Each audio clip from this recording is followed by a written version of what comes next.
Hey, everybody. How are you today? Fast Tip Friday from Charlie Houck, President, Lead Trainer at Growth Dynamics. I've probably hit this topic before, but for some reason it's percolating in my mind again. So I thought I'd share it with everybody and let you find a way to apply it in your own life.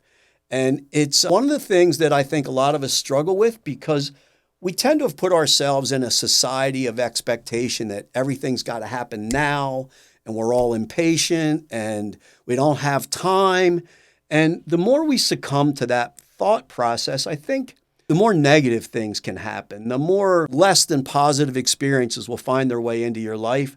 And so today I'm calling this rush to failure, walk to success. And so I just really want to emphasize to people that the slower you go, faster things will happen. And as counterintuitive as that seems, I know that as I've gotten older and I've allowed myself to buy into this idea, the more true it becomes in almost everything I do in my life, business, personal, and my relationships. I seem to have more time to enjoy them, and I seem to be able to do more of the right things to make all those relationships or my endeavors or my attempts to succeed actually take place and come to fruition. So a couple things to think of. There's an old adage that we've probably all heard in our lives, and we hear it, and my guess is the first time that you've heard it, you were too young to understand the message, but haste makes waste.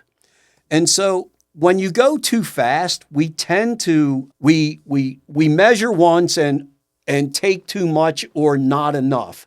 And so the piece that we cut off too short, we can't use it for the part of the project that it was supposed to fit in. All of the things that we just throw as much as we can in the cooler, we'll probably need it.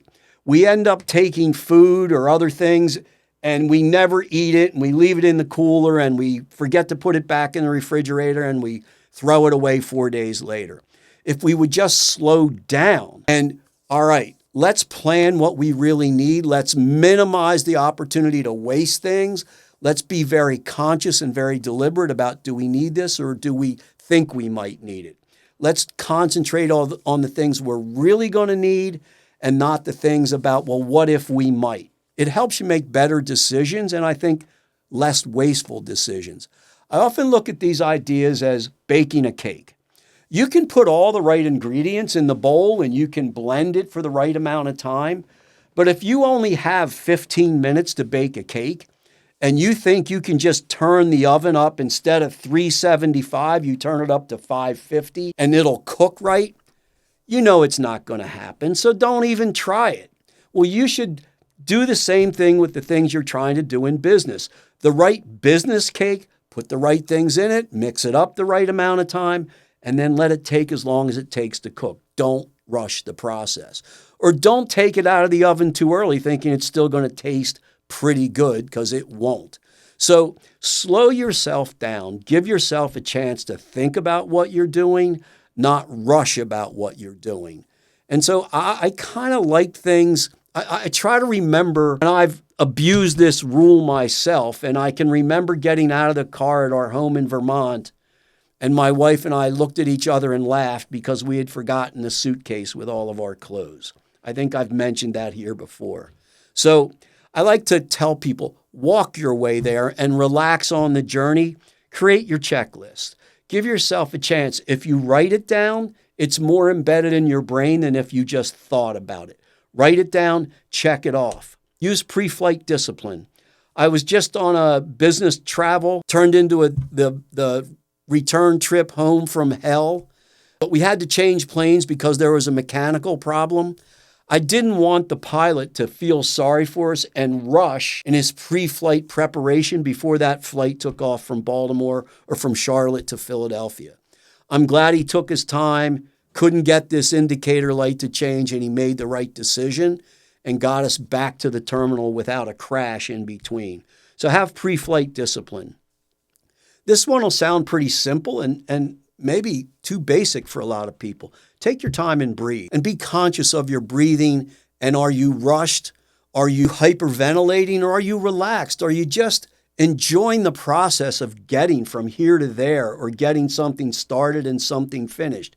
Be conscious of your breathing. Your breathing's a great indicator of your state of mind, or whether you're tense or nervous or you're relaxed and enjoying the experience. There's a rule I learned a long time ago, and I think it's pretty accurate, although the ratios may change depending on what you're doing. 1 hour of preparation will generally return you 10 hours of production. So prepare what you're going to do. Read the directions, although that's something I'm not the best at following as advice. But read the directions, and you'll see the whole process before you start. And I think it'll help you actually get that IKEA bookcase put together quicker than if you just rip all the packages open and throw the crap all over the floor. So prepare and be more productive. And then think about these two words, together, not separately, but together. Think of what it takes to be both efficient and effective. Efficient, you get things done with the least amount of effort and energy expended. And effective, the result that you produce has the most impact. Do them together, and I think you'll find yourself more satisfied personally and professionally. I think your customers or your relationships will enjoy that part of you more than the person who's stressed out being highly efficient but not effective, or highly effective but it takes you too damn long to deliver what you're trying to deliver. So slow down. Rush to failure, walk to success, and minimize the risk of, oh no, what did we forget? Or what the hell did we bring this for? And don't worry about the hiccups. There's a Walmart everywhere. You can buy it when you get there if you have to.